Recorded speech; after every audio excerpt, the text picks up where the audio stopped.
Hello everyone, this is Amit Singh, and in this video we will give you a strategy how you should approach the upcoming upper PCS prelims. Uttarakhand PCS या Uttarakhand PCS जिसको बोलते हैं हम, और Uttarakhand public service commission उस exam को कराता है. इस वीडियो में हम बात करेंगे दोनों ही एक क्वेश्चन पेपर के बारे में, जीएस वाले के बारे में भी और आपका एप्टीट्यूड वाले के बारे में भी. अभी तक देखो, जो रिसेंटली अभी 3 एग्ज़ाम हुए हैं यूकेपीएससी के, मतलब 3 वीक्स में हर संडे में 3 एग्ज़ाम हुए हैं. वो 3 एग्ज़ाम और ये वाला एग्ज़ाम डिफरेंट है. क्यों? उन 3 एग्जाम में एक सिंगल पेपर होता था, इसमें 2 अलग अलग पेपर होते हैं, इसलिए इसमें थोड़ा गेम चेंज हो जाती है. ठीक है, so let's start with the video. First of all देख लेते हैं कि प्रीलिम्स, मैं इस वीडियो में प्रीलिम्स की बात करूंगा सिर्फ, क्योंकि आपके पास हार्डली 40 डेज बचे हैं, तो अभी वो टाइम तो नहीं है कि आप बेसिक से पढ़ने बैठो चीज़ों को. अभी आपके पास सामने प्रीलिम्स है, you have to clear it in any cost now. So that's why I will be talking about only prelims. सो प्रीलिम्स में अगर आपको पता होगा ये obviously, if you are preparing for it and if you have fill the application form for it. So यहाँ पे 2 paper होते हैं. First paper is your general studies and second paper is your general aptitude test.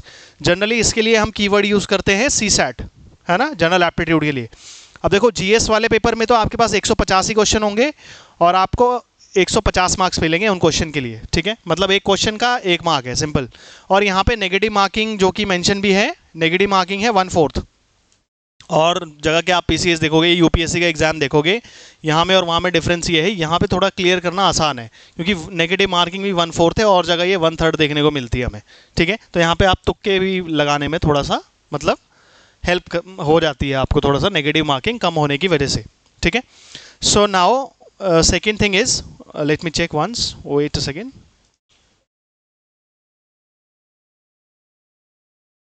या हाँ, तो हम बात कर रहे थे सीसैट और जीएस के पेपर की. सीसैट में क्या होता है, सीसैट में आपका 100 क्वेश्चंस आते हैं, पर मार्क्स ये 150 से ही देते हैं उसके.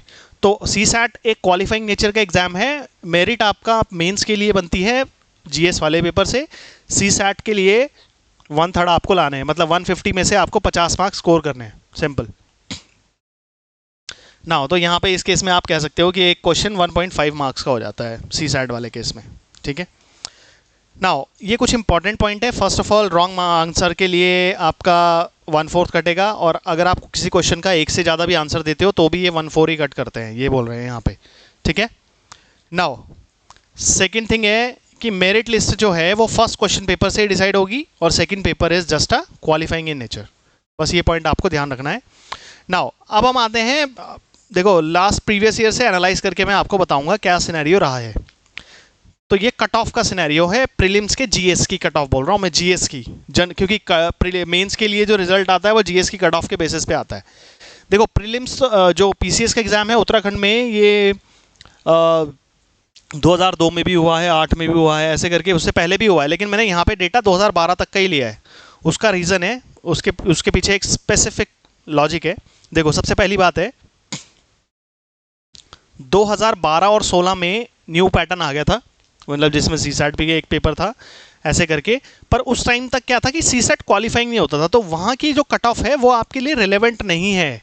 कुछ भी आपको स्ट्रैटेजी, मतलब कुछ आप उसके बेसिस पे कुछ डिड्यूस नहीं कर सकते. 2021 के इंस्टेंस से ये जो सीसैट का पेपर था ये क्वालिफाइंग बना था, फिर आपका जीएस बेस्ड हो गया था. वरना इससे पहले जो 2016 और 12 में एग्जाम होता था वो सीसैट प्लस जीएस के दोनों के मार्क्स को काउंट करके किया जाता था. अब देखो 2021 में कट ऑफ, देखो कट ऑफ गई है 91.93 और वैकेंसीज थी 313. ठीक है, लेकिन 2024 में क्या हुआ, वैकेंसीज हो गई कम और कट ऑफ भी हो गई कम. उल्टा हुआ ना. देखो जनरली क्या होता है, वैकेंसीज कम होती है तो कट ऑफ ऊपर आती है, पर इस केस में 2024 में वैकेंसीज कम हुई और कट ऑफ भी कम गई. इसका मतलब क्या है, इसका मतलब कुछ हुआ होगा. तो सबसे पहली बात है, जो जीएस का पेपर है वो भी थोड़ा डिफिकल्टी, मतलब मॉडरेट लेवल का था. प्रीवियस ईयर के कंपैरिजन में उसका डिफिकल्टी लेवल ज़्यादा था. प्लस सीसैट का पेपर बिल्कुल, मतलब बहुत सारे ऐसे एस्पिरेंट्स थे जो सीसैट में फेल हुए हैं इस वाले एग्जाम में, 2024 वाले में. तो सीसैट को बिल्कुल हल्के में ना लें आप. जीएस में कितने ही 30 मार्क हो, अगर आप सीसैट क्वालिफाई नहीं कर पाओगे कोई फ़ायदा नहीं है उसमें से 120 मार्क्स लाने का 150 में से. सीसैट आपको सीसैट सेपरेटली प्रिपेयर करना पड़ेगा if you are not good at CSAT. Now ये है minimum 1/3 question will be asked with the reference to Uttarakhand. ये कब से हुआ है? ये 2024 के एग्जाम से पहले जस्ट हुआ है कि अब जो 150 क्वेश्चंस आपके जीएस वाले पेपर में आएंगे उसमें से मिनिमम 50 क्वेश्चन आपके उत्तराखंड जीके से रिलेटेड होंगे, उत्तराखंड से रिलेटेड होंगे। मतलब ये जरूरी नहीं है कि स्टैटिक जीके के होंगे, इसमें 50 ये करंट अफेयर्स और वो मिला के बोलते हैं ये, ठीक है। तो ये आपको ध्यान रखना है कि 2024 में जो सबसे पहले जो गेम चेंज की है वो सीसैट ने की है, ये कट ऑफ को नीचे लाने के लिए। अब हम आते हैं डिस्ट्रीब्यूशन देखते हैं जीएस वाले पेपर में डिफरेंट सब्जेक्ट्स का, और मतलब इन जो ये 12 से लेके 24 तक के ईयर्स का। तो देखो सबसे रीसेंट एग्जाम कौन सा हुआ है, ये आपके पास टेबल है, ये मैं शेयर कर दूंगा आपको टेलीग्राम ग्रुप में।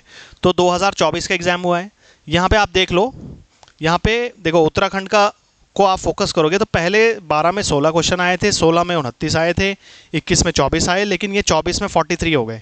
ये 43 स्टैटिक वाले पोर्शन के हैं। इससे पहले अब रूल बन चुका है कि 50 मतलब 1/3 यानी कि 150 में से 50 क्वेश्चंस आपके उत्तराखंड जीके से ही मिलने वाले हैं। तो यानी कि 7 क्वेश्चन जो उत्तराखंड के और होंगे वो करंट अफेयर्स वाले सेक्शंस में होंगे। तो अगर आप करंट अफेयर्स को देखो और देख लो, यहाँ पे ये देखो, यहाँ से एनालाइज करो आपके कौन सा सब्जेक्ट में इससे क्वेश्चन ज़्यादा आते हैं। देखो सबसे पहली बात है, इसमें आते वैरायटी ऑफ यही 8-9 सब्जेक्ट हैं जो आपको पढ़ने हैं। तो साइंस से भी क्वेश्चन आए, रेगुलरली आते हैं 10, 11, 12 यही एवरेज चल रहा है।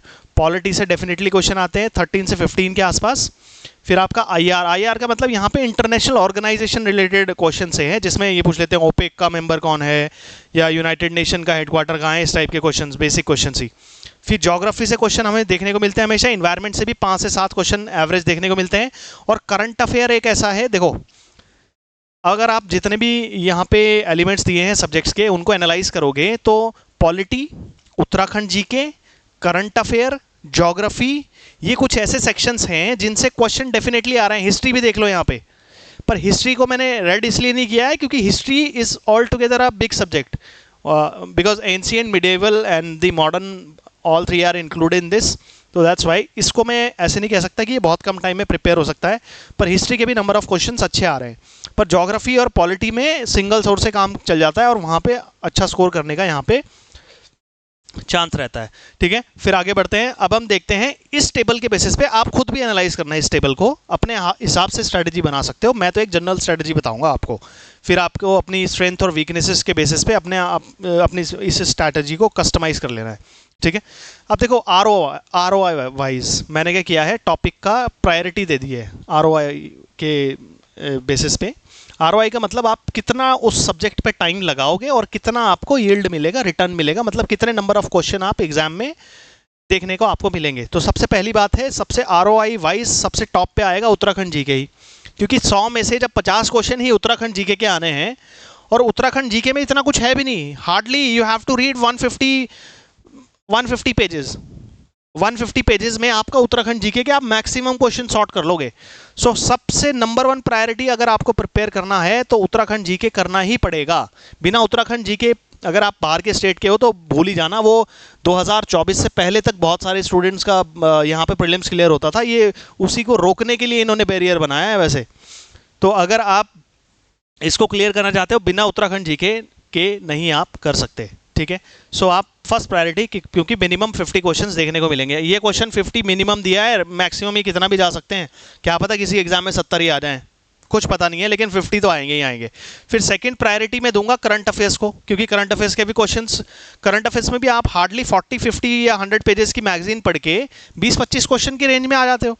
तो देखो 50 क्वेश्चन आपके यहाँ से आएंगे और 25 क्वेश्चन यहाँ से आएंगे, मतलब 75 क्वेश्चन आप बहुत कम मटेरियल पढ़ के डन कर सकते हो। और इसमें यूके स्पेसिफिक अलग पढ़ना है और नेशनल और इंटरनेशनल वाला अलग पढ़ना है आपको, क्योंकि यूके स्पेसिफिक भी ये कुछ क्वेश्चंस पूछते रहते हैं, ठीक है। फिर थर्ड प्रायोरिटी पे मैं रखता हूँ पॉलिटी को। पॉलिटी के भी आप, मैंने एक पीडीएफ भी शेयर किया है, और भी मतलब आप उसको और रिफाइन करो, अपनी तरफ से भी ऐड करो, तो हार्डली 30-40 पेजेस अगर आप किसी बुक के भी पढ़ो पॉलिटी की, जो नॉर्मल टाइप की बुक होती है, फैक्ट बेस्ड बुक होती है, जैसे लूसेंट है, अरिहंत की बुक आती है, उस टाइप की बुक से आप पॉलिटी कवर करो तो आप मोस्ट ऑफ द क्वेश्चन आप टैकल कर जाओगे, मतलब आराम से, ठीक है। फिर नेक्स्ट प्रायोरिटी आपका आती है ज्योग्राफी की। फिर आती है इंटरनेशनल ऑर्गेनाइजेशन की। इंटरनेशनल ऑर्गेनाइजेशन हार्डली 3 पेज में कवर होकर 4-5 क्वेश्चन का आपको यील्ड दे देगा। ऐसे ज्योग्राफी 15-16 पेजेस, 15-16 क्वेश्चंस रेगुलरली आपको देखने को मिलते हैं ज्योग्राफी में। तो इसमें क्या है, आपको हार्डली पॉलिटी की तरह ही 40 से 50 पेजेस पढ़ने की जरूरत पड़ेगी, थोड़े से मैप्स वगैरह देखने पड़ेंगे। फिर इसके अलावा ये सब्जेक्ट हैं हिस्ट्री, इन्वायरमेंट, जनरल साइंस। फिर इसके बाद इन सब्जेक्ट्स का नंबर आना चाहिए। मैं आपको क्रोनोलॉजी बता रहा हूँ सब्जेक्ट को प्रायोरिटाइज करने की। मतलब पहले आपको अगर आप स्टार्ट कर रहे हो या रिवीजन भी स्टार्ट कर रहे हो, तो आपको पहले रिवीजन के लिए और पढ़ाई के लिए इस तरीके से स्ट्रैटेजी बनानी चाहिए कि फर्स्ट, सेकंड और थर्ड इनको प्रायोरिटी में रखना चाहिए। फर्स्ट टॉप 5, फिर जब ये टॉप 5 आपके डन हो जाएं तब आप इन सब्जेक्ट्स पे आएँ, history, economy, general science, environment और कंप्यूटर। और इसमें भी मैं कहूँगा हिस्ट्री पहले लें, फिर जनरल साइंस साथ में लें और उसके साथ इन्वायरमेंट लें। ऐसे करके आप इसको पढ़ें, ठीक है। ये आपका प्रायोरिटी, तो इसको ध्यान रखें। मैं ये वाली पीपीटी आपको शेयर कर दूंगा। Now let's come to next video, sorry next slide. अब सबसे पहली बात है, कट ऑफ को कौन कौन से फैक्टर डिसाइड करते हैं कि नंबर ऑफ कैंडिडेट्स कितने अपीयर हो रहे हैं, लेवल जीएस के क्वेश्चन पेपर का क्या है, नंबर ऑफ वैकेंसीज कितनी है और सीसैट का लेवल क्या है। सीसैट में ही अगर वो इतना टफ पेपर बना दे तो जीएस में आप कुछ ही कर लो, वो फेल ही हो आप। फिर ऐसे ही तो करते हैं वो लोग। यूपीएससी में भी अभी 2-3 साल पहले अभी एक ऐसा ही पेपर बना दिया था उन्होंने आईआईटी के स्टूडेंट्स तक को फेल कर दिया था। उसमें मेरे भी कुछ जानने वाले हैं, 1-2 आईआईटी दिल्ली से पास आउट हैं, उसमें सीसैट में फेल हो रहे हैं वो। तो अगर बनाना चाहे आयोग तो वैसा बना सकता है, पर उसका क्रिटिसिज्म भी बहुत होता है। फिर उन्होंने उसके बाद उसको पैटर्न को चेंज भी किया है। पर मैं ये कहूँगा CSAT don't take it lightly. हाँ, तो आपको ऐसे ध्यान रखना है प्रिपरेशन के टाइम पे। फिर हम आगे बढ़ते हैं कि प्रीवियस जो आप ट्रेंड देखोगे तो क्वेश्चन का नेचर अभी भी फैक्चुअली है। यहाँ पे देखो, एक तो क्वेश्चन होता है वन लाइनर फॉर्मेट में पूछा जाता है कि ये इसकी कैपिटल क्या है, इसकी कैपिटल क्या है, वो क्वेश्चन यहाँ पे ज़्यादा देखने को मिलते हैं।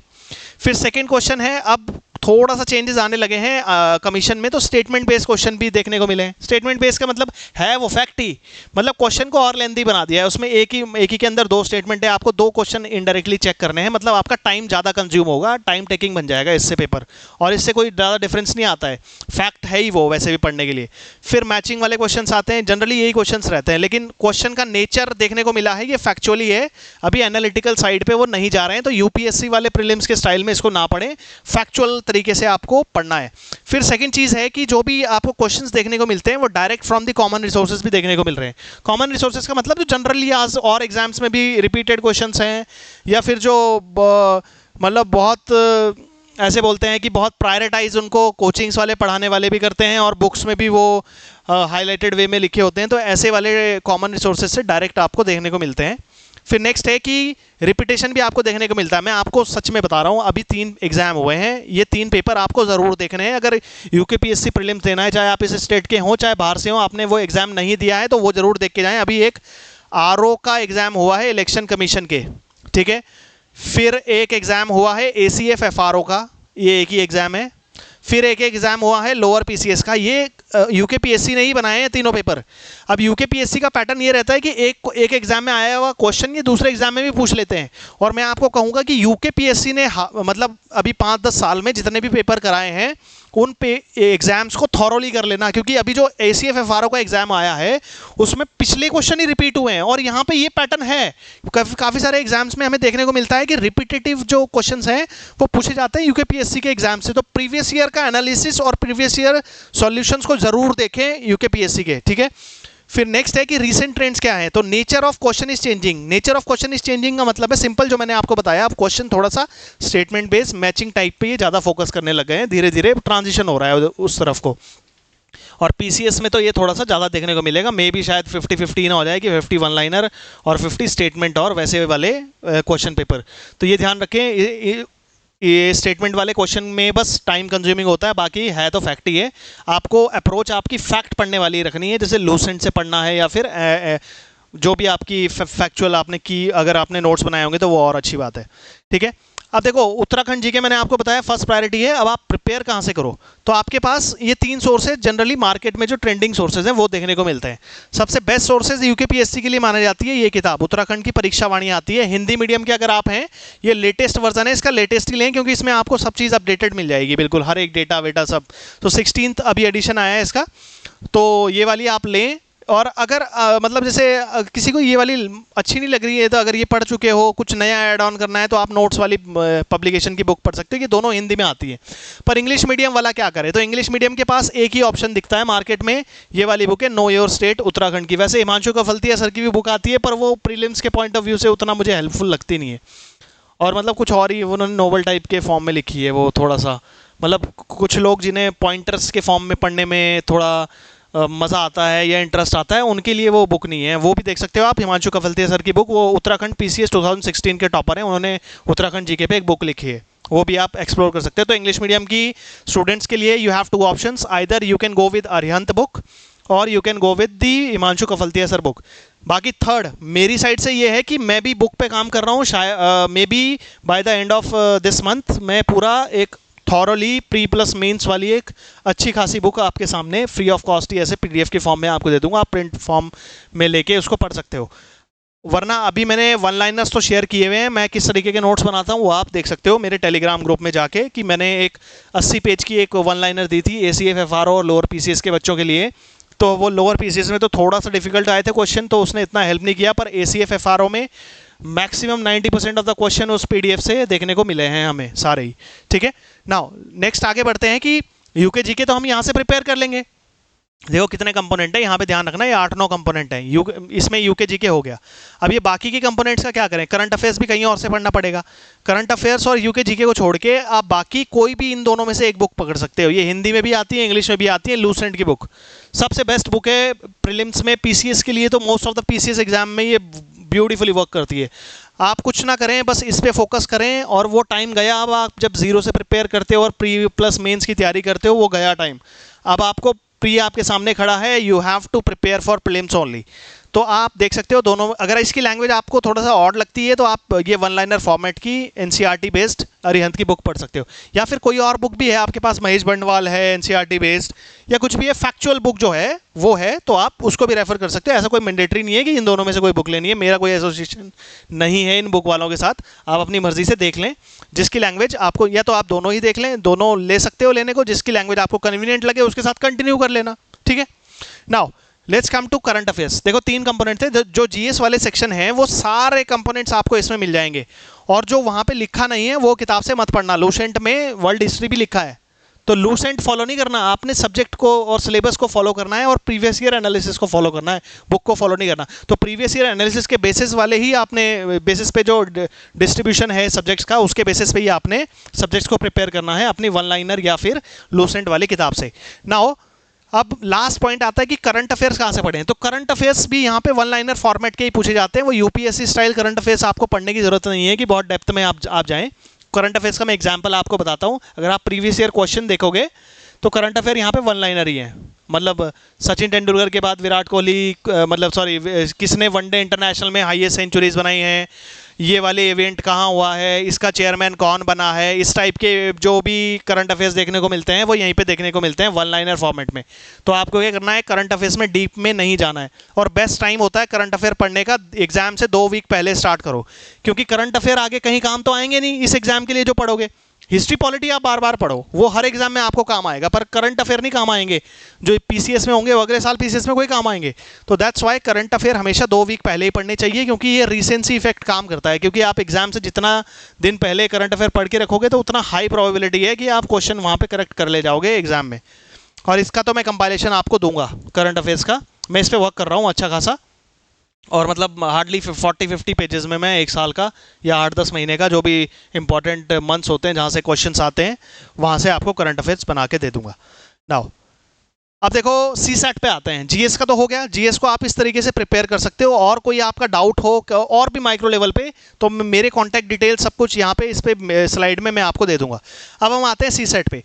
देखो जिनका सी सेट अच्छा है, मतलब कुछ लोग तो ऐसे होंगे कि जिनका एप्टीट्यूड अच्छा रहा होगा, जिनने बैंक की एग्जाम की तैयारी की हो या बीटेक किया है तो प्लेसमेंट एग्जाम के लिए भी प्रिपेयर कराते हैं, तो एप्टीट्यूड तो वहाँ पे भी सिखाते हैं। तो if you are student like that, तो फिर भी मैं आपको ये कहूँगा सबको, अगर आपको सी सेट के बारे में पता नहीं है कि मैं कहाँ स्टैंड कर रहा हूँ, आप कुछ मत करो, 2024 का सी सेट का पेपर उठाओ, 2024 का यूकेपीएससी का सी सेट का पेपर उठा के टाइम बाउंड मैनर में उसको सॉल्व करो, उसके बाद आंसर की मैच करो। ठीक है, अगर देखो, अगर आप इस सी सेट के पेपर में 50% से कम स्कोर कर रहे हो तो मैं ये कहूंगा डोंट इग्नोर सी सेट।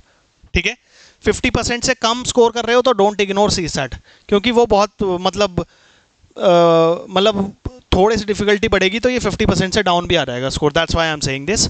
और अगर आपका स्कोर ऑलरेडी 50% से काफ़ी नीचे ही है तो आपको मतलब 50% से आप ऊपर हो तो आपको पता लग जाएगा कि आपको कोई प्रिपरेशन की ज़रूरत नहीं है सी सेट के, स्पेशली 2024 वाला ही लगाना पेपर, क्योंकि अब ट्रेंड चेंज हो रहा है ना, तो लेटेस्ट वाला लगाओगे तो वो ज़्यादा बेटर रहेगा। वो थोड़ा बेटर भी था एग्जाम 2021 और 2016 वाले से।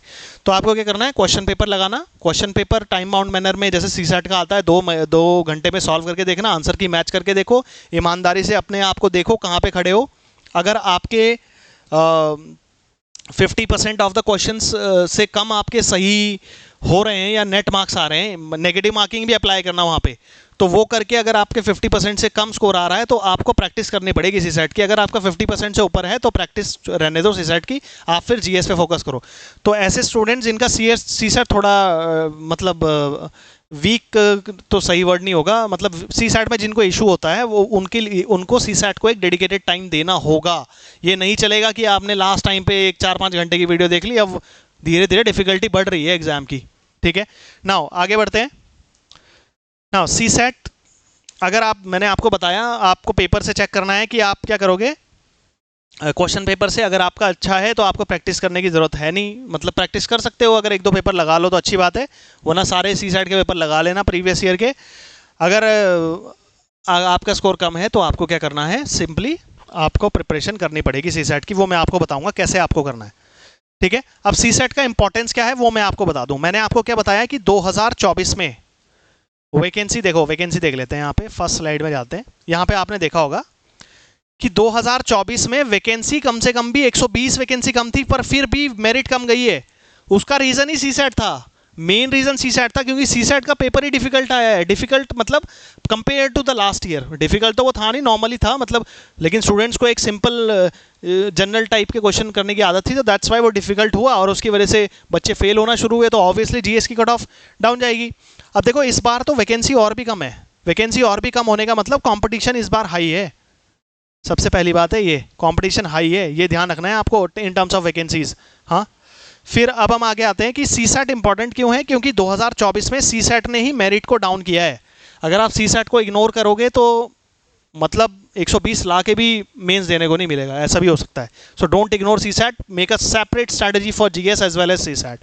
ठीक है, अब सी सेट को भी मैंने ब्रेक कर दिया है। सी सेट में यहाँ पे सिलेबस देखोगे तो उसका सिलेबस भी दिया है और यहाँ पे ये आपका ब्रेकअप भी है। तो देखो फ्लैट है यहाँ पे, इंग्लिश में यहाँ पे 8 ही क्वेश्चन आते हैं, 8 या 7 ऐसे देखने को मिलते हैं, ये +1 -1 होता रहता है।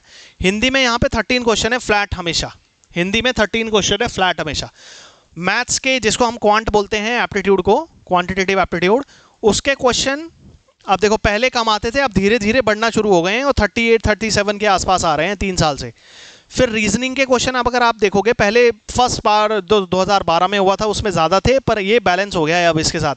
मतलब रीजनिंग के क्वेश्चन अभी भी हाईएस्ट नंबर में आ रहे हैं, बट स्टिल क्वांट के क्वेश्चन सिमिलर टू रीजनिंग ही आ रहे हैं अभी भी, सिमिलर मतलब नंबर में 4-5 का गैप है। तो देखो सी सेट के लिए आप स्ट्रैटेजाइज कैसे कर सकते हो, 100% में से सबसे पहली बात, जिनका सी सेट में इशू है वो 60% से ऊपर क्वेश्चन पेपर को अटेम्प्ट ही ना करें, 60% से ऊपर, क्योंकि 60% से ऊपर अगर आप क्वेश्चन पेपर को अटेम्प्ट करोगे तो आपके नेगेटिव मार्क्स के चांसेस ज़्यादा बढ़ जाते हैं। तो दैट्स वाई आपको बस 60% क्वेश्चन पेपर अटेम्प्ट करने की अपनी स्ट्रैटेजी बनानी है।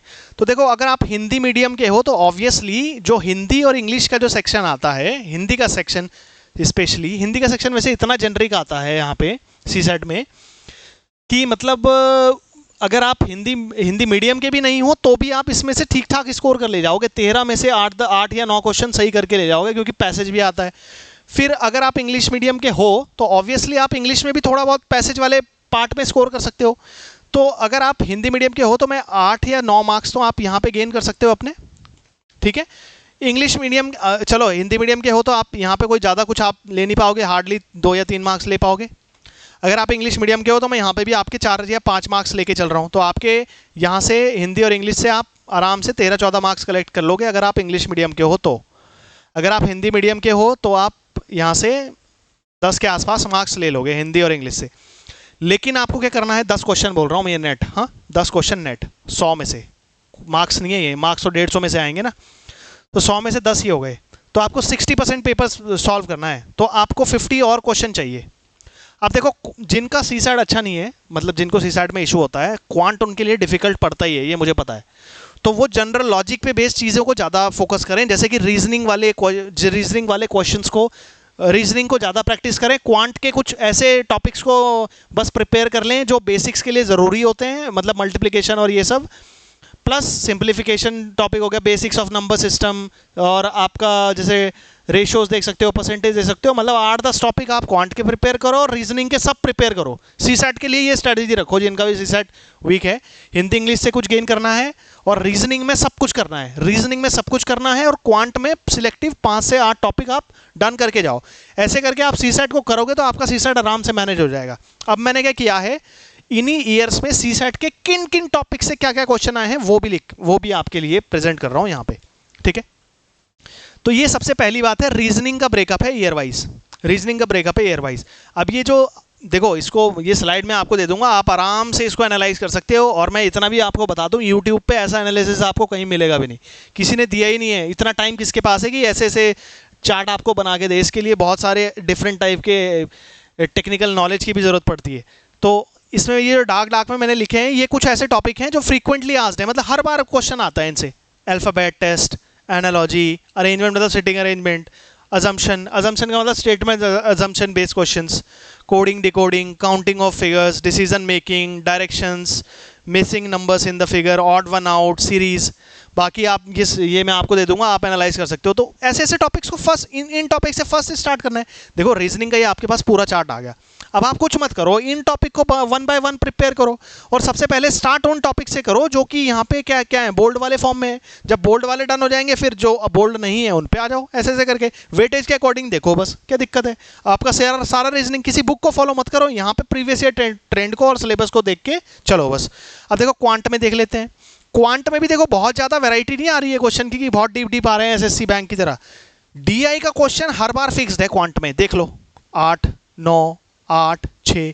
और डीआई करने के लिए आपको क्या चाहिए, डीआई करने के लिए आपको बेसिक्स चाहिए, सिर्फ मल्टीप्लिकेशन, एडिशन, एवरेज, सिंपल आना चाहिए। डीआई का मतलब वो ग्राफ बेस्ड क्वेश्चंस जो होते हैं, पाई चार्ट होता है, लाइन चार्ट होता है, बार ग्राफ होता है, ये वाले। फिर इसके बाद देखोगे नंबर सिस्टम से बहुत क्वेश्चन आते हैं। ऑल्दो नंबर सिस्टम को मैं डीआई से कंपेयर नहीं करूंगा, डीआई तो आप 2 घंटे में डन कर सकते हो पढ़ के, बेसिक्स अगर आपने जान लिए तो ये सेट कर लोगे। लेकिन नंबर सिस्टम पे आपको थोड़ा टाइम स्पेंड करना पड़ेगा, क्योंकि इस number system is all together, इसको मैं बोलूँगा एक यूनिट है नंबर सिस्टम। नंबर सिस्टम के अंदर 5-6 डिफरेंट टॉपिक्स हैं, रिमाइंडर्स है, फिर फैक्टोरियल से बहुत सारे टॉपिक्स आते हैं। फिर ऐसे ही सिंप्लीफिकेशन के क्वेश्चन आपको 2-3 देखने को मिलते हैं, रेशो के क्वेश्चन देखने को मिलते हैं। तो ऐसे ही आप क्वांट को भी प्रायोरिटाइज करें। जिनका वेटेज ज़्यादा है, जो मैंने यहाँ पे बोल्ड पे लिखे हैं, उनको सबसे पहले प्रिपेयर करो। अगर टाइम अलाउ करेगा तो बाकियों को भी प्रिपेयर कर लेना, अगर टाइम अलाउ नहीं करेगा तो इन्हीं के साथ चल जाना। और नोट्स जरूर बनाएं, बिना नोट्स के मत जाएं, सिर्फ प्रैक्टिस ना करें। देखो लास्ट टाइम पे, लास्ट के 4-5 दिन में जब आप पैनिक होते हो, पैनिक क्यों होते हो, पैनिक इसलिए होते हो क्योंकि लास्ट मौके के लिए आपने कुछ सोचा ही नहीं होता। रैंडम जब पढ़ते हो, रैंडम प्रैक्टिसेस करते हो, तो लास्ट मौके के लिए आपके पास कुछ प्रैक्टिस के लिए नहीं बचता। So always prepare for that last moment, कि 3-4 दिन जब मेरे पास बचेंगे तो मैं उसमें क्या करूँगा, मतलब एक पूरा जब क्लैरिटी रहती है ना, तब एग्जाम क्लियर होते हैं। नाउ लेट्स कम टू, ये मैंने आपके लिए चार्ट बना दिया है कि टॉपिक्स जो फर्स्ट ऑफ ऑल आपको प्रिपेयर करने चाहिए, देखो, और उनका मैंने वेटेज भी बता दिया कितने क्वेश्चन आए हैं वहां से। 100 क्वेश्चन अगर आए हैं तो देखो ये जो मैंने टॉपिक लिखे हैं 50 के आसपास, 45, 50, 55 के आसपास इन्हीं टॉपिक से क्वेश्चन आए हैं। तो अगर आप इन्हीं टॉपिक को भी प्रायोरिटाइज करके अच्छे से प्रिपेयर कर लो और वैरायटी ऑफ क्वेश्चंस इनमें प्रैक्टिस कर लो, सो सीसेट आपका कोई नहीं रोक सकता। ये तो सिर्फ क्वांट और रीजनिंग मिला के बोल रहा हूं मैं, अभी हिंदी और इंग्लिश तो मैंने ऐड ही नहीं किया। और 50 क्वेश्चन यहाँ से आ रहे हैं, तो क्वांट और इंग्लिश, वो हिंदी और इंग्लिश को भी आप अगर अटेम्प्ट करोगे तो आपका 60% अटेम्प्ट हो ही गया। और अगर आपकी एक्यूरेसी अच्छी होगी तो 33% लाना उसमें कोई बड़ी बात नहीं है। तो ये वाले टॉपिक्स पे फोकस करें और इनको सबसे पहले प्रिपेयर करें। अब देखो प्रिपेयर करने के भी काफ़ी सारे तरीके हैं, प्रिपेयर करने के तरीके काफ़ी सारे हैं, जिनका देखो आप सीधा क्या करो, क्वेश्चन उठाओ, प्रीवियस ईयर के क्वेश्चन उठाओ। कुछ कुछ टॉपिक ऐसे होंगे जो कॉमन सेंसिकल होते हैं, जिनमें आपको किसी के टीचर की भी जरूरत नहीं है, तो उन क्वेश्चन को आप डायरेक्टली सॉल्व करके अपने नोट्स बनाते रहो, टॉपिक वाइज नोट बनाते रहो। फिर ऐसे टॉपिक्स आएंगे जिनमें आपको मतलब कॉन्सेप्ट की जरूरत पड़ेगी, तो यूट्यूब पे जाओ, कोई भी एक आधे घंटे का 2x में जाके वीडियो देख लो, अपना नोट्स बनाओ और प्रैक्टिस करो, और जिस क्वेश्चन में नया लॉजिक आपको मिल रहा है वो अपने नोट्स में ऐड करते जाओ, और एग्जाम से पहले वो नोट्स देख लो। क्योंकि देखो लॉजिक ना जनरली रिपीट होते रहते हैं ये सीसैट वगैरह टाइप के एग्जाम में, क्योंकि एप्टीट्यूड बेस्ड एग्जाम तो है नहीं। क्योंकि आप अगर आप देखोगे जो लॉजिक हैं 3-4 सीसैट निकालोगे पिछले सालों के, तो उनमें जो सीरीज़ के क्वेश्चन हैं वो एक डिफरेंट नंबर भले ही चेंज हो जाएगा, लॉजिक एक जैसे दिखने को मिलते हैं, ऐसे ही कोडिंग डिकोडिंग में एक जैसे लॉजिक देखने को मिलते हैं, कुछ वही 10-12 लॉजिक घूम रहे होते हैं बस।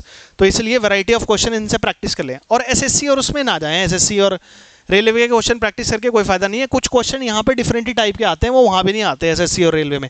जैसे अभी 2024 का जो एग्जाम हुआ है उसमें वो वाले क्वेश्चन ज़्यादा देखने को मिले हैं, statement argument, statement assumption, statement और आपका कंक्लूजन्स, ये वाले टॉपिक, ये टॉपिक आप हार्डली 4-5 घंटे में प्रिपेयर कर सकते हो इस तरीके से। तो ये टेबल आपके पास होनी चाहिए, जिनको भी सीसैट दिक्कत करता है उनके लिए ये टेबल मैंने बनाई है। ये डेटा निकालने में बहुत मेहनत लगती है, ये स्लाइड में एक बार में टिक मारने में तो मुझे इजी लगता है, बट ये डेटा निकालने में मैंने 3 दिन लगाए हैं, ऐसे नहीं निकलता ये डेटा।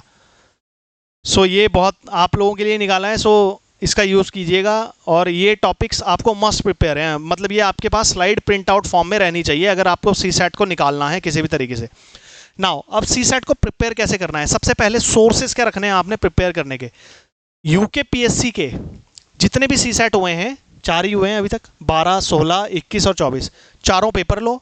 यूपी पीएससी के जितने सीसैट हुए हैं सारे पेपर ले लो, और यूपीएससी के 7-8 साल के पेपर ले लो। देखो 7-8 क्वेश्चन पेपर आपको यहाँ के मिल जाएंगे, 7-8 यहाँ के मिल जाएंगे। ज़्यादा क्वेश्चन पेपर कलेक्ट करने के चक्कर में मत पड़ो, 4 यहाँ के मिल जाएंगे।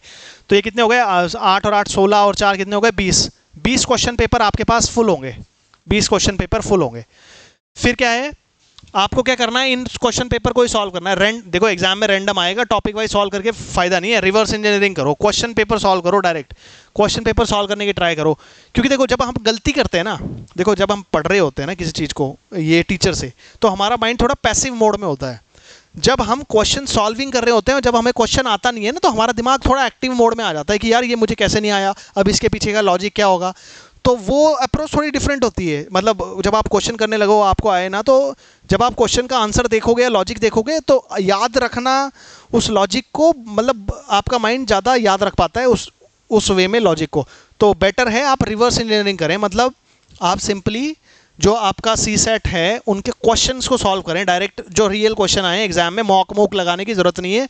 ओरिजिनल पेपर ही इतने बढ़िया हैं कि मॉक लगाने की ज़रूरत ही नहीं है आपको सिर्फ। और किसी क्वेश्चन में डाउट आता है तो आप मेरे से सीसैट पूछ सकते हो।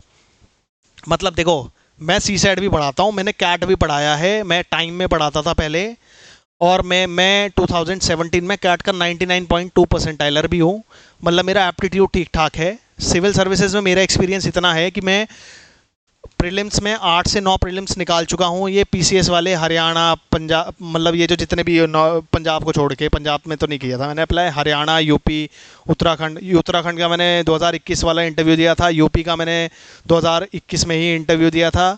तो ऐसे मेरे पास 2 पीसीएस इंटरव्यू का भी एक्सपीरियंस है, कैट का भी एक्सपीरियंस है, मेरे पास टीचिंग का भी एक्सपीरियंस है, 8-9-10 सालों से पढ़ा रहा हूँ। तो उसी के बेसिस पे मैं आपको बता रहा हूँ, टीचिंग मतलब मुझे आती है ठीक ठाक, डोंट वरी अबाउट इट। हाँ, सो आपको ध्यान रखना है, सोर्सेज क्या रखने हैं, यूके पीएससी के सीसैट, यूपी पीएससी के सीसैट, यूपीएससी के सीसैट, या 18-20 पेपर हो जाएंगे। रोज़ एक पेपर सॉल्व करना है और उसको एक एक क्वेश्चन को सॉल्व करना है, और जो क्वेश्चन आपसे इजीली सॉल्व नहीं हो रहा है उसे अपने नोट्स में ऐड करते जाओ। और अगर आपको टाइम अलाउ करे, टाइम वैसे अब है नहीं इतना, बट अगर आप फिर भी बहुत ज़बरदस्ती तरीके से प्रैक्टिस कर रहे हो तो मैं ये कहूँगा कि फिर मॉक टेस्ट पे जाएँ, अगर आप इन पेपर्स को डन कर लेते हैं। और मैं ये कहूँगा कि don't cover everything from scratch. अब वो टाइम गया, मतलब कि आप टॉपिक वाइज चलो, एक एक टॉपिक के नोट्स बनाओ, वो वाला टाइम नहीं है। आप रिवर्स इंजीनियरिंग करो, क्वेश्चन पेपर को सॉल्व करो डायरेक्ट। आप देखो जैसे मान लो आप सीरीज़ के क्वेश्चन कर रहे हो, तो वो जो 8-20 पेपर हैं आपके अपने सामने रखो, सीरीज़ के क्वेश्चन ढूंढो और सीरीज़ के क्वेश्चन लगाओ। और सीरीज़ के क्वेश्चन, जो क्वेश्चन आपको दिक्कत कर रहा है उसको अपने नोट्स में सीरीज़ वाले चैप्टर में ऐड करते जाओ, और एक नोटबुक ज़रूर मेंटेन करें सॉल्यूशंस के लिए और लॉजिक्स के लिए, ठीक है। मतलब सीसैट में भी नोटबुक बनानी पड़ती है, सिर्फ प्रैक्टिस नहीं है, याद करना पड़ता है उसमें भी कई बारी, ठीक है। How I will help you, मैं प्लान कर रहा हूँ कि शायद मैं इस पर वीडियो बनाऊँ। देखो अभी बहुत सारी चीज़ें ना, देखो मैं एक फुल टाइम जॉब करता हूँ, अच्छी खासी जॉब करता हूँ। I am a university professor in Lovely Professional University Punjab. So मेरे पास वहाँ के भी अपने लोड होते हैं। ये तो मेरा एक टीचिंग एक इंटरेस्ट है, तो मैंने सोचा एक नए एरिया में एक्सप्लोर करते हैं ये सिविल सर्विसेज वाले एग्ज़ाम में। तो मैं इस फील्ड में पढ़ाने लगा, क्योंकि मैं देख रहा था हर कोई ये यूट्यूब पे उत्तराखंड में स्पेसिफिकली ऐसे कुछ भी पढ़ा रहा था, तो मैंने कहा कुछ अच्छा कंटेंट दे दिया जाए स्टूडेंट्स को। सो दैट्स वाई, हाँ, तो मैं इस वजह से ये कह रहा हूँ कि मेरे पास कुछ कमिटमेंट्स होते हैं अपनी प्रोफेशनल, जो मेरा वर्क प्लेस है उसको लेके, तो कई बार मैं बहुत कुछ बोल देता हूँ, वो कई बार पूरा नहीं कर पाता, इसलिए मैं अभी प्रॉमिस नहीं करूँगा कि videos on important subjects, but मैं ट्राई करूँगा कि मैं कुछ वीडियोज़ आपको दूँ। सीसैट है या फिर और अदर सब्जेक्ट्स हैं, ट्राई करूँगा देने की। फिर क्विक रीडिंग मटेरियल कुछ मैंने शेयर किया हुआ है। क्विक रीडिंग मटेरियल मतलब जैसे वन लाइनर नोट्स 20-30 पेज में मैंने पॉलिटी के किए हैं, मॉडर्न हिस्ट्री के किए हैं, ऐसे ही मैंने उसके किए हैं, क्या बोलते हैं आपका, उत्तराखंड जीके के। तो वो आप मेरे टेलीग्राम ग्रुप में जाके देख सकते हो। हाँ, ये वाला मैंने आपको कहा है कि मैं सीसैट के ऊपर वीडियो बना सकता हूँ, ठीक है। नाउ एग्ज़ाम डेट कब है, तो ये आपको ध्यान में रहना चाहिए। 19 जून को एग्ज़ाम है, सॉरी 29 जून को एग्ज़ाम है। आज कितनी है, 19 मई है, तो आपके पास 40 डेज़ है। 40 भी क्या है, आज का तो गया ही, तो हार्डली आप 35 दिन मान के चलो। अब आप 35 दिन को कैसे स्ट्रेटजाइज कर सकते हो, 40 डेज़ मान लो चलो, तो इनको कैसे स्ट्रेटजाइज कर सकते हो, इसका मैंने आपके लिए थोड़ा मोटा मोटा प्लान दिया है, ठीक है। तो मैंने ये नंबर ऑफ पेजेस लिखे हैं, वो लूसेंट और जो कंटेंट के अकॉर्डिंग कि कितने पेजेस आपको हार्ड, मतलब स्ट्रेटजी ऐसी बनती है। देखो कंप्यूटर के लिए आपको 25 पेज पढ़ने पड़ेंगे, आपका कंप्यूटर डन हो जाएगा। करंट अफेयर्स के लिए आपको 80 पेजेस पढ़ने पड़ेंगे, जिसमें 60 आप नेशनल के लिए मान लो, 20 पेजेस आप उसके लिए मान लो कैसे, Uttarakhand current affairs related. Economy के आपको 50 पेजेस पढ़ने पड़ेंगे। इन्वायरमेंट आपका 30 पेजेस में कवर हो जाएगा। ज्योग्राफी आपका 40 पेजेस में कवर हो जाएगा। फैक्चुअल पार्ट बोल रहा हूँ मैं। हिस्ट्री आपका 40 पेजेस में कवर हो जाएगा। इंटरनेशनल ऑर्गेनाइजेशन आप 10 पेज में मान सकते हो, 10 भी ज़्यादा लिख दिया मैंने, 4-5 में हो जाएगा ये। पॉलिटी आपका 30-40 पेजेस में हो जाएगा। साइंस आपका 50 पेजेस में हो जाएगा। और उत्तराखंड का स्टैटिक आप 100 पेजेस का या 150 पेजेस का मान के चल सकते हो। तो रफली आपको 455 पेजेस पढ़ने भी हैं जीएस में। ये जीएस पे आ गया। अब मैं 455 पेजेस आपको रीड भी करने हैं और रिवाइज भी करने हैं, ठीक है। तो आपको ये 450 पेजेस को मैंने डिस्ट्रीब्यूट कर दिया है। कैसे, आप ऐसे कर सकते हो जीएस के लिए। सबसे पहले जीएस के लिए अप्रोच होगी आपकी रीड, रिवाइज, रिकॉल और प्रैक्टिस। देखो फर्स्ट डे आप क्या करो, 30 पेज पढ़ने हैं आपको, हर एक दिन आपको 30 पेज पढ़ने हैं। सेकेंड डे आपको क्या करना है, उन्हीं 30 पेजेस का रिवीजन करना है। मतलब देखो मैंने क्या किया, आपके लिए बहुत अच्छा प्लान बनाया है। जैसे मान लो आप कल से शुरू कर रहे हो, तो कल आप क्या करो, 30 पेजेस पढ़ो। 30 पेजेस ये किसी के भी हो सकते हैं। देखो किसी को अच्छा लगता है कि एक ही सब्जेक्ट मैं पढ़ता रहूं, पहले एक खत्म करूं फिर दूसरा, फिर ऐसे। किसी को अच्छा लगता है कि अलग अलग डिफरेंट सब्जेक्ट्स पढ़े जाएं दिन में। बेस्ट तो यही रहता है कि डिफरेंट सब्जेक्ट पढ़े जाएं।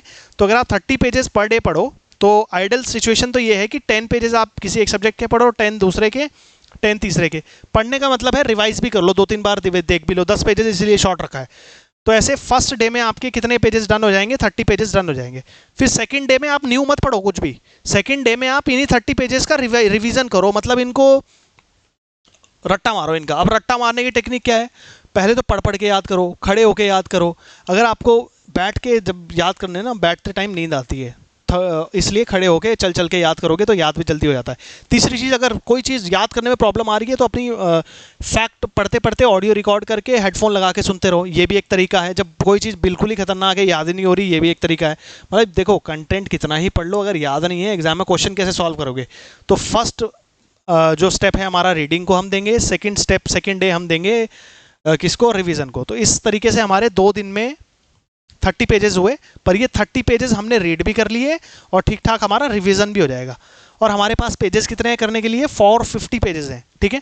अगर आप 2 दिन में इस तरीके से रिवाइज और रीड करके 30 पेजेस करते हो, तो आप 30 दिन में, देखो 30 दिन में कितने पेजेस कर लोगे। 2 दिन में आपने 30 किए, तो 30 दिन में आप कितने कर लोगे, 450 पेजेस कर लोगे, है ना। 450 पेजेस डन। मतलब इस तरीके से आप क्या कर लोगे, 30 दिन में आपका सिलेबस पूरा अगर आप ढंग से अभी भी मेहनत करने लगते हो तो पूरा आपका 400 जितने भी सब्जेक्ट्स हैं सारे कंप्लीटली कवर हो जाएंगे, एक एक बार आप देख चुके होंगे। और एग्ज़ाम में मेमोरी भी काम करती है कि आपने क्या देखा था, क्या सुना था, ये सब चीज़ें, ये ऑप्शन लग रहा है, ऐसे भी बहुत आंसर सही होते हैं अगर आपने कवरेज। अब विड्थ ज़्यादा देखें, आप डेप्थ को कम देखें। यहाँ पे विड्थ मतलब सिलेबस ज़्यादा कवर करना है आपको और डेप्थ में कम जाना है, फैक्चुअल ऊपर ऊपर से सब देखना है ज़्यादा। मतलब फंडामेंटल राइट अगर आप पढ़ रहे हो तो फंडामेंटल राइट में आप आर्टिकल को ध्यान रखो, बहुत डीप में ना जाओ उसके, ठीक है, ये कहने का मतलब है मेरा। क्योंकि और प्रीवियस ईयर क्वेश्चन को अलाइन करते हुए अपनी प्रिपरेशन करें, मतलब ये है कहने का। तो इस तरीके से आप 30 दिन में आप अपने 450 पेजेस पढ़ के पूरा जीएस का सिलेबस डन कर सकते हो, ठीक है। तो ये जीएस के लिए कह रहा हूँ मैं, सीसेट के लिए मैंने अलग गेम बताया आपको, ठीक है। और जो जितने भी दिन आपके पास बचेंगे, 8-9 40 दिन थे ना, तो 8-9 दिन उसमें से 1-2 दिन चलो बीच में फ्लो भी टूट जाता है, तो 1-2 दिन ऐसे टूटने के भी मान सकते हैं हम। और 2-3 दिन 4 दिन बचेंगे तो उसमें आप फास्ट रिवीजन भी कर सकते हो, ऐसा है। तो इस 30 दिन की आप ये बढ़िया स्ट्रैटेजी है। अगर जीएस के लिए आप फॉलो करो तो आपका कोई नहीं रोक सकता प्रीलिम्स, सीसेट रोक सकता है अगर सीसेट प्रिपेयर नहीं करोगे, ठीक है। नाउ रट्टा मेथड मैंने आपको जैसे कि बताया, मल्टीपल टाइम्स आपको रीड करना है। अगर रीड करके भी आपको नहीं हो रहा है, एक तो खड़े होके पढ़ें, चल के पढ़ें, वॉक करके पढ़ें, अच्छा उससे भी मतलब काफ़ी रिटेंशन रहती है। ऑडियो नोट्स बनाएं और जब आप बोर हो जाएं पढ़ के, जब बोर हो जाएं पढ़ के, तो प्रैक्टिस के लिए पीवाईक्यू सॉल्व करते रहें जितने भी स्टेट पीसीएस में आए हैं, या यूकेपीएससी जो अदर एग्जाम भी कराता है, यूकेपीएससी के एग्जाम सिर्फ, तो उनके क्वेश्चन को सॉल्व करते रहें। मतलब आप अपने पास प्रैक्टिस मटेरियल भी रखें, लूसेंट भी रखें, और उत्तराखंड का कुछ रखें, और करंट अफेयर्स का भी कुछ रखें, ठीक है, प्रैक्टिस। और सीसेट के लिए तो आप सिर्फ वो जो मैंने आपको पेपर्स बताए वो देखने हैं आपको। और देखो मैंने आपको क्या बताया, स्ट्रेटजी क्या है, रीड, रिवाइज, रिकॉल और प्रैक्टिस। तो आपको क्या करना है, फर्स्ट डे में आपको रीड करना है 30 पेज, सेकेंड डे मैंने आप उसी दिन आपको रिवाइज भी कर लेना है वैसे। और जब आप सोने लगो इवनिंग में, मतलब सोते टाइम, आप ऐसे अपने दिमाग पे थोड़ा जोर डाल के याद करो कि मैंने आज दिन में क्या क्या पढ़ा। अगर आप ऐसे प्रैक्टिस करा रहे हो, ये आप दिमाग की एक्सरसाइज करा रहे हो कि रिकॉल कैसे किया जाता है चीज़ों को, तो रिकॉल कराने की भी एक प्रैक्टिस करानी है। फिर सेकंड डे आप जब जो चीज़ें आपको याद नहीं आई थी, सेकंड डे रिवीजन का इसीलिए रखा है, जो याद नहीं आया था जब आप दोबारा देखोगे ना कभी नहीं भूलोगे ऐसे। सो तरीका यही रहता है, अप्रोच ऐसी रखो, रीड, रिवाइज, रिकॉल, प्रैक्टिस। तो इस तरीके से आपका जीएस में स्कोर बहुत अच्छा आ जाएगा आराम से। हाँ, अब मैंने आपको जैसे कि सीसेट ये वो था जीएस का, सीसेट में आप क्या कर सकते हो कि मैंने आपको बताया प्रैक्टिस से सीधा आप स्टार्ट करो, solve 1 paper daily, thorough understanding और सॉल्विंग। मतलब आपको अच्छे से सॉल्व करना है, एक एक लॉजिक को देखना है हर क्वेश्चन के, इस तरीके से आपको सॉल्व करना है। और आप एआई और इंटरनेट की भी हेल्प लीजिए। अगर कोई क्वेश्चन में आपको डाउट आता है, पहले तो इंटरनेट में डाल के देखिए, अगर सॉल्यूशन आपको समझ आ रहा है, उसका नहीं आ रहा है तो किसी एआई चैटबॉट पे, आप डीप सीक है आपका चैटबॉट है, और आपका वो चैट जीपीटी है, ग्रॉक है, स्नैपचैट का भी एआई बहुत अच्छा काम करता है। मतलब ऐसे 5-6 एआई हैं, उनकी आप हेल्प ले सकते हो सीसेट को प्रिपेयर करने में। स्नैपचैट का एआई एप्टीट्यूड के क्वेश्चन में बहुत स्ट्रॉन्ग चलता है, तो आप उसको देख सकते हो। फिर इसके अलावा कॉन्सेप्ट वीडियोस आप उस टॉपिक की तभी देखें जब आपको बहुत ज़्यादा दिक्कत आ रही है किसी स्पेसिफिक टॉपिक में, जैसे टाइम एंड वर्क है, उसका क्वेश्चन आपसे हिल ही नहीं रहा है किसी भी पेपर का, तो ही आप कॉन्सेप्ट वीडियो देखें, वरना कॉन्सेप्ट वीडियो की तरफ ना जाएं। आप पेपर सॉल्विंग का ही टाइम है, सीसेट को आप जितना सॉल्व करोगे उतना ही ज़्यादा आपको, और मेंटेन अपनी नोटबुक करें, तो सीसेट के लिए ये स्ट्रेटेजी रहेगी। हाँ, अब इसको पर डे को आपको कैसे स्ट्रेटेजाइज करना है। जीएस मैंने आपको बताया 30 pages per day, first day reading, second day revision, ठीक है। और इस तरीके से 30 डेज में आपका 450 पेजेस डन और सिलेबस डन आपका जीएस का। जीएस के लिए आपको कम से कम 5 घंटे देने हैं रोज के, 5 से 6 घंटे। देखो किसी किसी की एफिशिएंसी ज़्यादा होती है तो वो मतलब कम में भी काम चला लेगा, पर जिनको सीसेट के लिए भी टाइम देना है उनको मिनिमम 3 घंटे से 4 घंटे सीसेट को देने पड़ेंगे। अगर जिनका सीसेट में प्रॉब्लम रहती है, पिछली बार रुक गया था या बार बार सीसेट दिक्कत करता है, 3-4 घंटे रोज लगाओ सीसेट पे। मतलब आपको 40% ऑफ द टाइम आपको सीसेट को देना पड़ेगा, और आपको 60% ऑफ द टाइम आपको अपना जीएस के लिए देना पड़ेगा, अगर आपको दोनों क्लियर करना है। अगर आपका जीएस अच्छा है तो मैं ये कहूँगा कि जो जीएस पे थोड़ा कम टाइम लगा के आप सीसेट को दे सकते हो। बाकी ये एक जनरल स्ट्रैटेजी है, जिसको आप इतने कम टाइम में, जिसको कुछ समझ नहीं आ रहा है, वो इस स्ट्रैटेजी को फॉलो कर सकता है।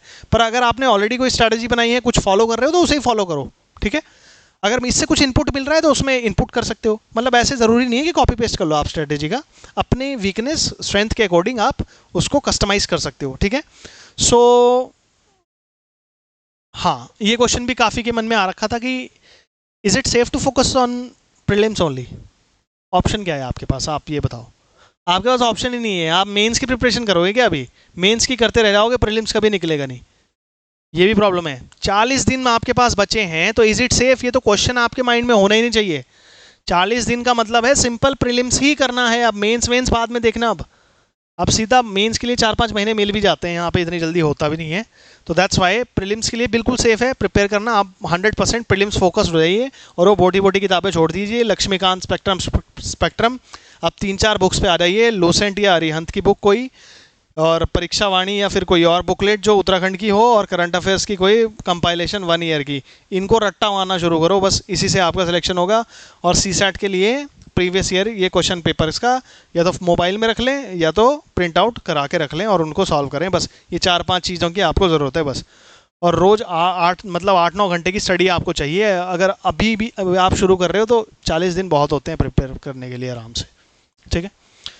नाउ सेकेंड चीज़ है, इंपॉर्टेंट पॉइंट्स है यहाँ पे कुछ, कि treat it like a exam no PhD. मतलब किसी को बहुत डेप्थ में जाने की आदत होती है, उतना डेप्थ में ना जाए, आपको सिर्फ प्रीलिम्स क्लियर करना है। मैं बहुत सारे ऐसे इंटेलिजेंट लोगों को जानता हूँ, बहुत इंटेलिजेंट है, बहुत इंटेलिजेंट है, क्योंकि वो डेप्थ में जाते रहते हैं, विड्थ पे फोकस कम करते हैं, तो उससे उससे एग्ज़ाम नहीं निकलते। उससे आप एकेडमिक करियर में तो ग्रो कर सकते हो कि आप पीएचडी कर लो, आप प्रोफेसर बन जाओ, वो सब हो सकता है, पर आप एडमिनिस्ट्रेटर बन जाओ वो थोड़ा सा रेयर चांसेस हैं उसके। फिर है reading one sources multiple times is better than reading multiple books. मतलब एक ही बुक फॉलो करो। मतलब अगर आप जीएस के लिए लूसेंट पढ़ रहे हो तो लूसेंट ही पढ़ो। अगर आप मेरी एडवाइस मान रहे हो तो मेरी ही एडवाइस मानो। किसी और टीचर को फॉलो कर रहे हो तो उसको ही फॉलो करो। मल्टीपल जो चीज़ों को फॉलो करता है ना, वो किसी को भी ढंग से नहीं फॉलो कर पाता, फिर ये प्रॉब्लम है। ठीक है, तो आपको ध्यान रखना है, एक ही बुक को फॉलो करें, ज़्यादा रिसोर्सेज पे ना, और मिनिमम यूज़ करें। अब यूट्यूब और ये सब का जितना ज़्यादा यूट्यूब पे देखोगे, इट्स ऑल डिस्ट्रैक्शन, और ये सोशल मीडिया एंड ऑल। ठीक है, इससे थोड़ा कटअप कर लो 1 महीने के लिए तो एटलीस्ट। फिर नेक्स्ट है कि don't prepare it like a UPSC, it has a different approach. Different approach, कोई बहुत ज़्यादा डिफरेंस तो नहीं है। यूपीएससी में थोड़ा डेप्थ में क्वेश्चन आते हैं, एनालिटिकल क्वेश्चन आते हैं, यहाँ पे फैक्चुअल क्वेश्चन आते हैं, बस यही डिफरेंस है, बाकी और कुछ नहीं है। और यहाँ पे थोड़ा वेटेज भी डिफरेंट है, जैसे उत्तराखंड जी के वहाँ कहाँ आ रहा है यूपीएससी में, तो यहाँ आएगा। और आपको 60-65% नेट मार्क्स को टारगेट करना है जीएस में। मॉक भी अगर आप लगाओ तो 65% के आसपास आपके मार्क्स रहने चाहिए जीएस में, तभी आप सेफ मानो खुद को, थोड़ा सा मतलब सेफर जोन में हो। अब वो डिफ़िकल्टी लेवल पे, एग्ज़ाम डे पे कौन सा किस लेवल का एग्ज़ाम आ रहा है, उन सब चीज़ों पे भी ये सब चीज़ें डिपेंड करेंगी। हाँ, मेरे बारे में ये है कि माय नेम इज़ अमित, और मैं अभी assistant professor in Lovely Professional university in Punjab, and I am teaching in universities for, मैं कॉम्पिटेटिव एग्ज़ाम के लिए ही पढ़ाता हूँ यूनिवर्सिटीज़ में, डिफरेंट कॉम्पिटेटिव एग्ज़ाम्स के लिए, और डिफरेंट सब्जेक्ट्स पढ़ाता यूनिवर्सिटी में हूँ। डेजिग्नेशन प्रोफेसर ही होता है वहाँ पे कॉम्पिटेटिव एग्ज़ाम वालों के लिए भी। तो और इन सिविल सर्विसेज के एग्ज़ाम के साथ भी मैं एस्पिरेंट भी रहा हूँ, सारी स्टेजेस भी देखी हैं, उत्तराखंड पीसीएस की भी देखी हैं, यूपी पीसीएस की भी देखी हैं।